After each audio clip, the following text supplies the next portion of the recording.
but it's good to use as a warm-up no matter how long you've been playing. It's going to use all 4 fingers on your left hand, and they go by number 1, 2, 3, and 4. Basically, you're going to go through 4 frets per string all the way down and up the strings. A few things to point out for it are to play on your fingertips, not the flat parts of your finger, and to always keep your fingers down as you're playing. A lot of people will tend to do this at first and raise their fingers as they go, and you don't want to do that. You want to keep them down. Other than that, you want to keep your fingers as close to the strings as possible without actually touching the strings. The reason for that is the closer you are to the strings, the quicker you're going to be able to get to the notes. For holding the notes down on the frets, a lot of people will play right in the middle of the fret wires.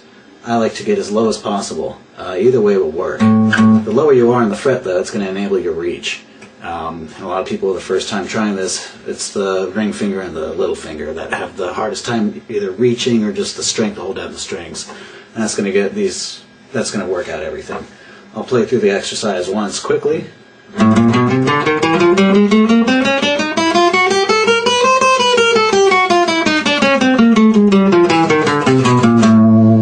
And now go over it really slow. I'm going to go 1 finger at a time and keep them down as I'm going. You should really take your time with this exercise too. You don't want to do it faster than you're able to do it.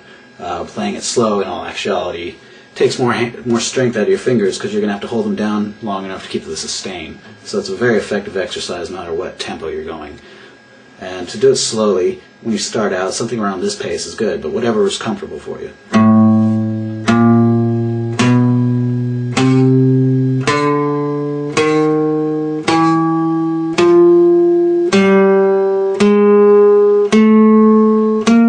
And all the way down to the first high E string. After you get comfortable with trying to play downwards through the strings, then you want to try to be able to go back and forth. So you're going to go forwards and backwards through the same exercise. Going backwards is going to be a little bit different. It's going to feel different as well. You want to start, once again, now you're going to have all 4 fingers down when you start. And you'll hit the first note, then just lift your first finger, your 4th finger, sorry. Then your 3rd finger, then your 2nd finger. And by now you want to start making way up to that B string. And everything will be ready to fall into place. So you can play through it continuously like this.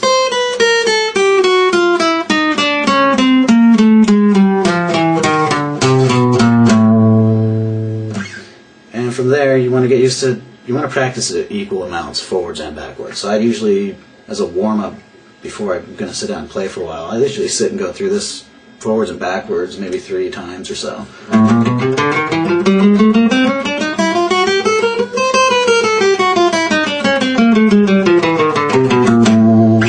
So this exercise works really well for a warm-up, whether you're just getting ready to play for a little while. I'll usually zip through that a couple times just to get my hands warmed up, but it also works well for beginners just as an exercise to develop the muscles needed in your hands.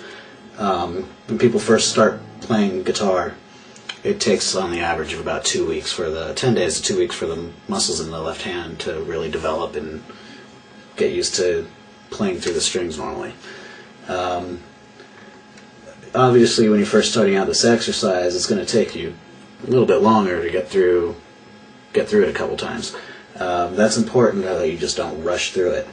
If you start, you want to be able to catch mistakes you're making. For example, say I start raising fingers as I go along.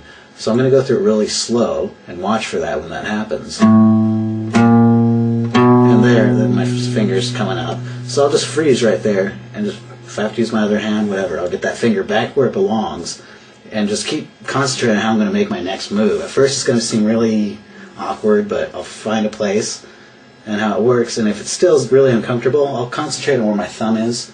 I like to keep it right on the middle of the neck, generally behind my middle finger.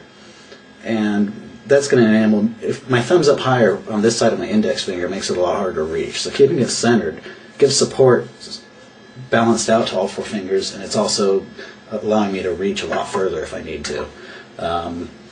From that point, I'll be able to kind of use my thumb along with my fingers, so it's less work on my fingers, and it's not going to be so hard to hold down the notes. After practicing the exercise, and it's going to gradually become easier and easier to get there.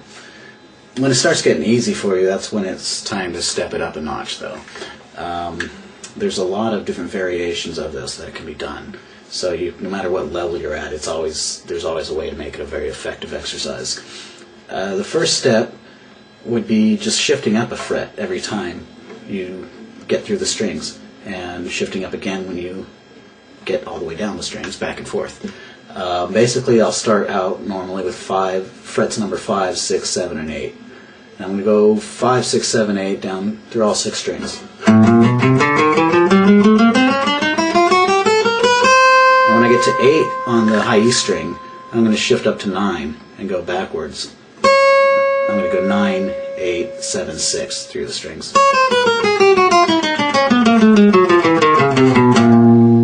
And I get to 6 on the low E string. I'm going to slide up to the 7th fret on the low E string and go back through it. So a little faster, it's going to sound like this.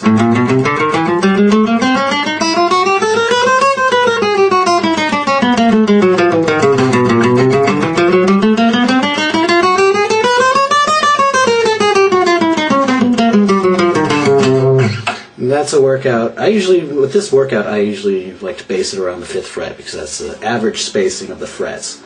They're larger at the top, of course, and get smaller at the bottom. That's just a good average place to get used to it. It's always a good idea to move it around, though. It's going to be a lot harder as far as stretch goes, starting at the 1st fret, of course. And it gets pretty tricky past the 12th fret as well, as the spacing is just so tight together. You definitely want to get used to it in all areas of the neck. Another variation, pretty much everything you start to learn for technique you can add into this exercise. A good example would be hammer-ons. As you get into those, just use hammer-ons through the whole, all the way down, and then pull-offs up.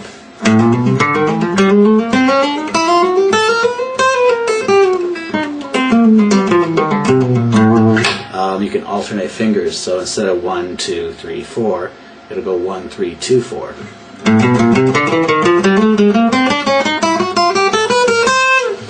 Pretty much anything you can think of that's in a pattern. The trickier it is, the better exercise it's going to be. It's just a matter of, you want to be comfortable with the level you're practicing at. You do want to push yourself, but trying to jump too far ahead of yourself, it really leads to really bad technique and sloppy playing.